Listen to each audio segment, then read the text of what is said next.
Wilson has got the summer squeaks when it gets warm outside, and I think I know how to cure it.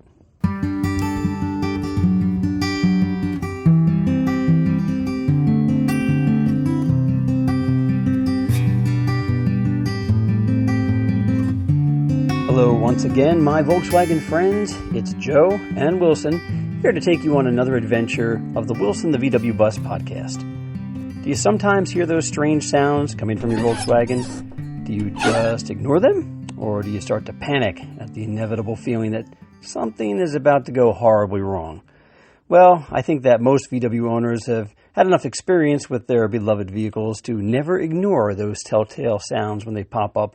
And if you're lucky, you may just be able to nip that problem in the bud before it gets to be a bigger issue. Now, for a while, I've noticed that Wilson was a little squeaky when it was a warm day. And by squeaky, I mean that the front end of the 67 camper bus would make some very loud squeaks and groans when the front suspension was moving around. Every time I went over a bump or if I were to rock the front end back and forth, it was embarrassing, to be honest. It's bad enough that Wilson waxed the pavement with the skid plate on the regular. We could do without the extra noise from the front end. I decided that enough was enough, and so I had grabbed some fresh grease and loaded up the grease gun, and then jacked up Wilson to start a front-end lube job. From the manual, you need to carefully raise the front of the vehicle and support it securely on jack stands. The grease won't go in to the front-end suspension components unless the weight is off the suspension. So I've got 6 places to grease on each side. 2 for the kingpins, 2 for the torsion arm link pins, and 2 places on the torsion tubes. If there are grease fittings on your tie rod ends, you've got to grease them up too. So the idea is to pump new grease into the suspension so that it expels all the old contaminated grease with the dirt in it out of the suspension and replaces it with new fresh grease. Easy peasy, right?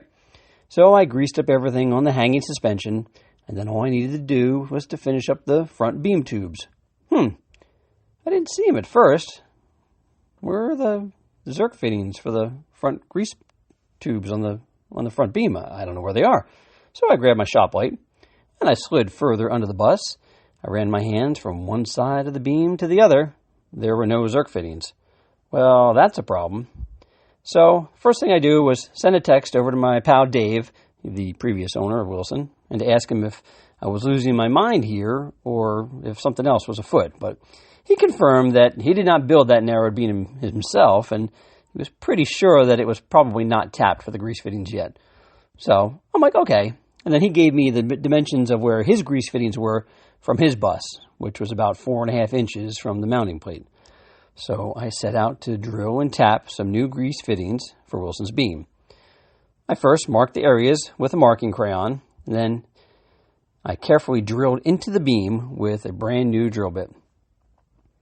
I picked up a few new Zerk fittings, or more commonly known as grease nipples, and then I tapped the holes that I had drilled and threaded them into the beam. So 3 out of the 4, they were a piece of cake, but for whatever reason, that final one just didn't want to get tapped.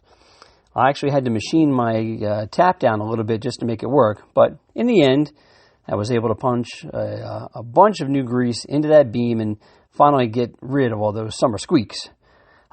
So much nicer and quieter now. What a relief. The summer is going by so fast for us here.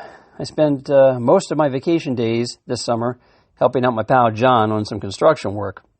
He's remodeling a kitchen for a nice young couple, and John and I, we work pretty well together.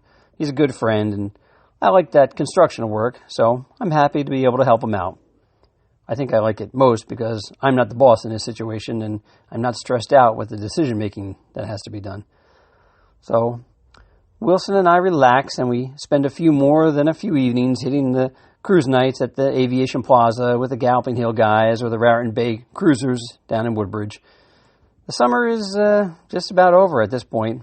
Pretty soon the kids will be back at school and the leaves will start to change. But I am excited at the thought that we're ever so closer to the annual all-air-cooled gathering from the Central Jersey Volkswagen Society Group, otherwise known as the Flanders event. Well, I gotta go. I gotta get my stuff together. I'll talk to you soon.